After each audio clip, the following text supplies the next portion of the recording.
Welcome back. It is Women in Business Wednesdays podcast. Our special guest this week is Nakia Dedmon of Polished Salon. Welcome, Nakia. Thank you. Thanks for having me. Thank you for joining us today. Okay, so Nakia, you have a nail salon. Well, not just a nail salon. You have a you get so tell us what kind of salon you have. Okay, so we have a nail salon and spa where we offer all things nail services, including your acrylics, your gel manicures. We also do poly gel and traditional manicures as well as dip. And then we also offer skincare services. So we do full body waxing for male and female. We do facials. We do back treatments, which are like facials for the back in there. And then I also teach classes there based on nails and skincare. Oh wow. Okay. So all of this in your salon in Randallstown. Yes. So cool. How long have you been in business? I've been in business now for about 10 years. I initially started out in a Phoenix salon suite in 2012 and stayed there for about 4 years and then moved to my current location Valentine's Day of 2016. So coming up Okay. on, what is that, 7 or 8 years at this other location. Okay. Okay. Mhm. And so you've been doing nails for a long time. Forever. Forever. I started doing nails initially when I was in high school, but my nails were polished from my kindergarten graduation. So I've been true to this for a very, very long time. I think my mom enrolled me in like an adult education course at Milford Mill to teach me the fundamentals of doing nails when I was 14 because she noticed that I polished my nails every single day in a different color. So she saw the Okay. interest and helped me to build on it. And it's been basically going from there. Okay. So do you know why did you love nails so much? Like what was the appeal? Do you have any idea? I just think it was that I was fascinated by color. I loved, and I still to this day love how I feel when I have polish on my nails or on my toes. It just does something to me innately, and I don't know where it stemmed from, but it's been a part of my life for a very long time. Okay. And Mhm. so, but not just the nail. So then how did you end up just like expanding your services beyond nails to like spa treatments? So, quick story. I graduated high school here in Baltimore in 94 and immediately moved to Atlanta to go to Clark Atlanta for college. I wanted to be a pediatrician Okay. and was in school. School didn't really work out because we just really couldn't afford it. Mm. So I wound up getting a job and building a life for myself in Georgia. When I was 26, was working for the phone company there, Bell South, had a house built in Georgia. That's old Bell South. Oh, honey, listen, I'm dating myself. They don't even exist You took us anymore. back. I did, right? So, was working for Bell South, had a house built when I was 26, and 6 months after moving into my house, I got a layoff notice. And Oh so I wow. instantly went into a panic because I was trying to figure out, how I was going to be able to provide for myself. So, in that moment of panic, sat back, thought about the things that I like to do and what I felt like I was good at and what I could see myself doing for life. And nails, of course, came up because it had always been a passion of mine. Didn't really know how well it would go, but I figured that all I could do is try to make it work. And I enrolled in nail school when I was in Georgia after getting my layoff notice. Well, while I was in nail school, I got a facial from an esthetician in training and I absolutely fell in love. I felt like I wanted people to experience what I experienced when I laid on that table because it was transformational. So that's how I got into aesthetics. A month after graduating from the nail program, I enrolled in the aesthetics program in the same school, and I completed that program in the state of Georgia and got licensed for both nails and skincare there. And then when I moved back home, I was able to continue it. Okay. So it wasn't like you were doing nails and you're like, I'm gonna add it. You basically that was kind of you did both at the same time almost. No, no, no. I was doing nails and then Okay. I added it because they're two separate programs. So Got you. you're not taught anything about skin. Well, I can't say anything. You're not taught a lot about skin in the nail program because they really do focus on, bone structure, diseases and disorders of the nails when you're in a nail program. So it's a completely separate program. But they were offered in the same school. So when those other students needed models and pull people from our department, that was the exposure that turned me out, for lack of better Okay. terms. Got you. Okay. And then I guess it's been history ever since, right? Yes, Yes. What were you doing? Okay, so I know you went to school, but then at some point you did have a job, Yes. right? I So had several how did jobs. so and it's funny because most of the ladies that I interview on here, Uh-huh. like they always not I would say 9 out of 10, there was some kind of horror story or some kind of crazy thing that happened with the job to make them make the leap to entrepreneurship. So Yes. what happened with yours? So, in July of 2004, I got into a really bad car accident. Mm, It had me hospitalized for up to 8 days, broken jaw, concussion, and all kinds of issues. And I didn't like the job that I was doing for Bell South at that particular time. And, when I woke up after being, in a coma for a few hours, oh I wow. was like, I need to make some changes. I got a phone call right after I woke up asking me when I was coming back to work. And I realized that they didn't give a damn about me. Yeah. They just needed a seat in a chair. And I no longer wanted to spend my life working to make somebody else's dreams come true that don't care about me. Mm. So that Say was that when, again. Say that yeah, again. I don't want to spend my life working for other people, making their dreams come true when they don't give a damn about me. Okay. Come Yeah. on. The defining moment was waking up in the hospital and getting a call from work asking when I was coming back and realizing that they didn't care anything about me. So it was in Okay. that moment that I was done really being invested in working for other people. Got you. Mhm. And then you just jumped out there and decided to do nails So full time? um I wish it were that easy. And I was saying, if I could be transparent, going about transitioning from working for corporate America and going into entrepreneurship, that process was not easy for me. And Okay. I didn't go about it the right way. Like there was no plan. I just made it. But at the same time, wound up losing my job at Bell South with my injuries. I had a broken jaw, I had a black eye, and a few other things, and I worked on the phones. And because they were rushing me to get back to work, I kept going out on disability. Well, I returned to work. The accident was in July. I returned to work probably September 3rd or 4th, and by September 13th, I was gone. Oh, So wow. yeah, so at that point, I still had responsibility, still had bills. I wound up getting a job working for the IRS part-time. I worked for the Marriott Hotel, and I worked for a big spa chain in Atlanta, just to try to help me to stay afloat during the transition. And back then, to be honest, like the nail industry was overrun by Asian salons. So Mm. you have a standalone black nail technician with no real recognition trying to step out there and get people to come to her. It was not an easy thing. And really things didn't take off until I moved here, to be honest. Okay, till you move back to Baltimore. Uh-huh. Yep. So you mentioned something, I think this is key.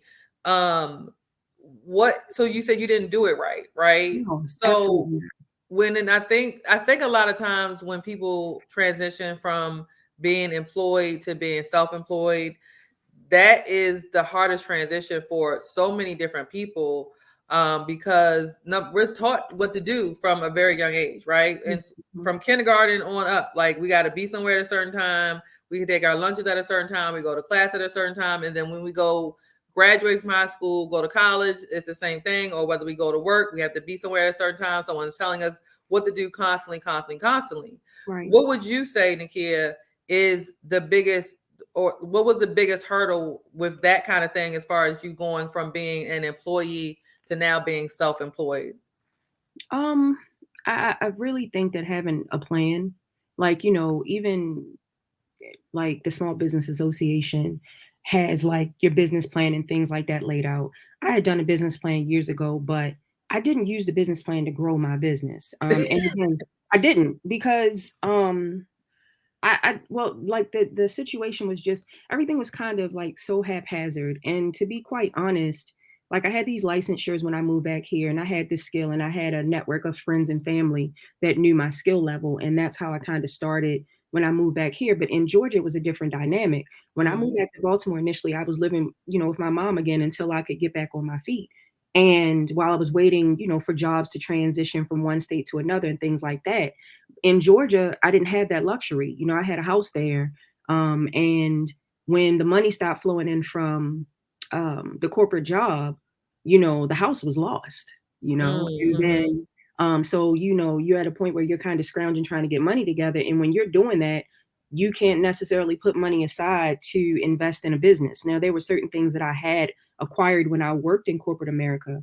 But because I didn't have a real plan when I made that decision to step out or not to do what I needed to do the way it needed to be done, it made it very difficult for me because I didn't really have a support system down there. It wasn't Right. until I had my support system here that it gave me the luxury of being able to do what I needed to do.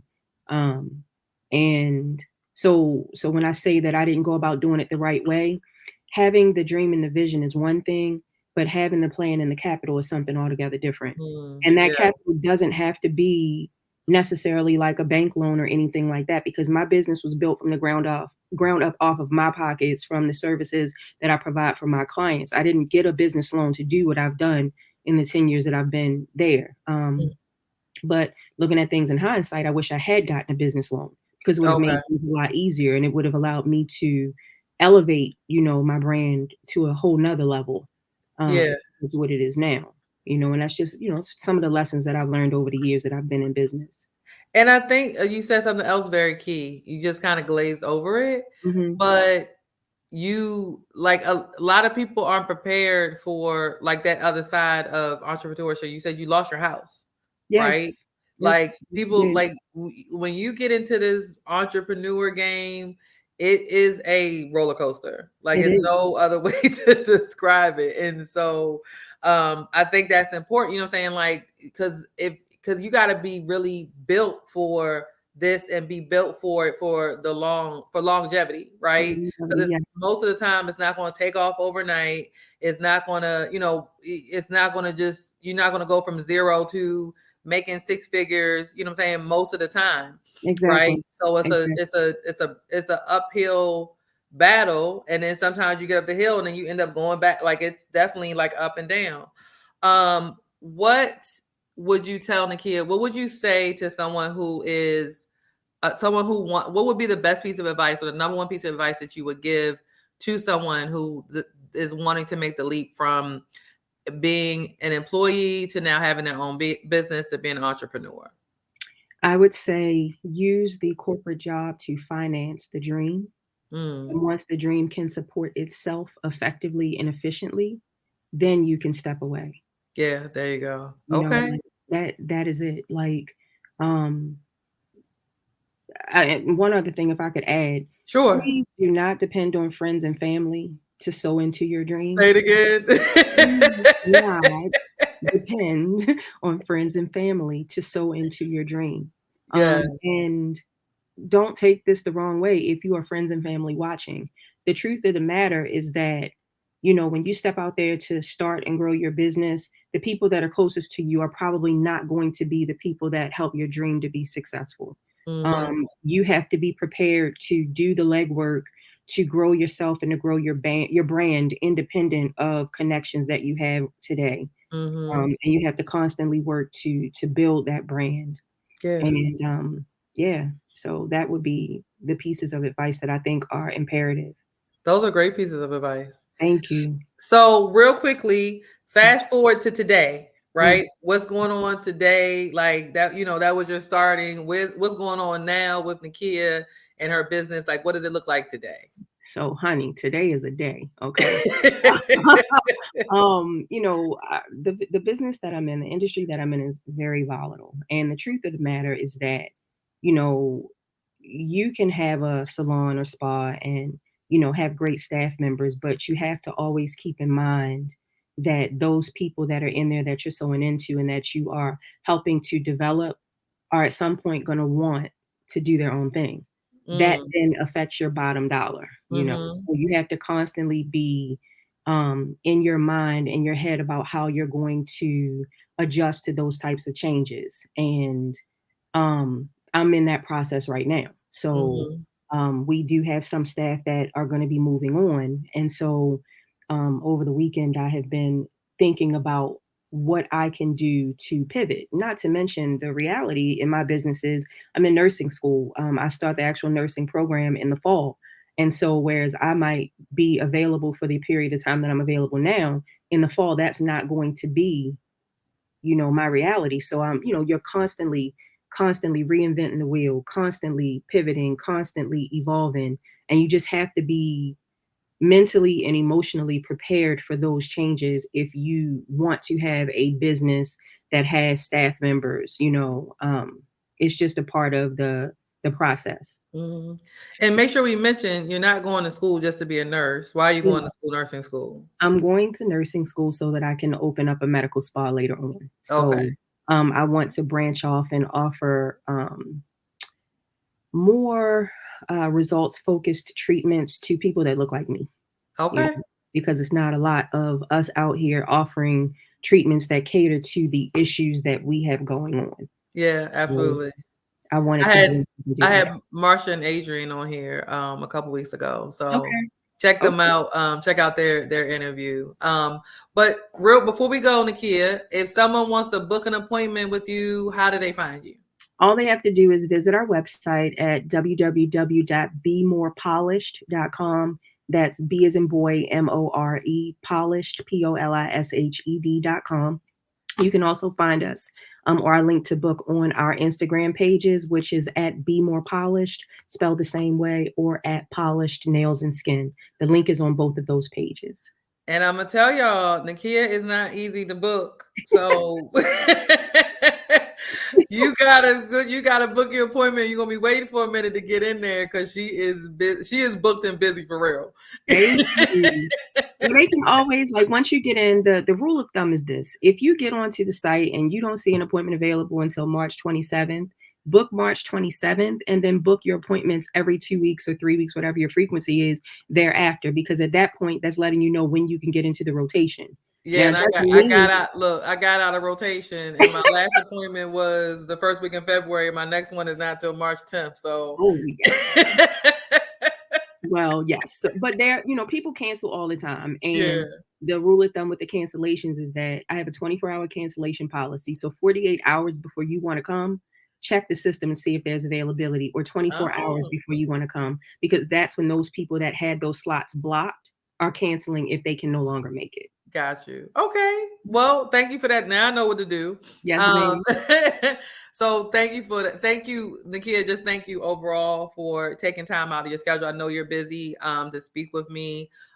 This is Women in Business Wednesdays. Like, comment, share. Check out Nakia if you want some dope nails and some dope nail design. She's great. I've been challenging her with stuff that I've been finding online. Yes, Um, ma'am. but every single time she delivers. So thank you again, Nakia, for your time. We appreciate you. Okay. I appreciate you as well. And just one last thing before we go, I am offering apprenticeships, and do also have a booth available if anybody is looking for a new nail home. So reach out. We can talk.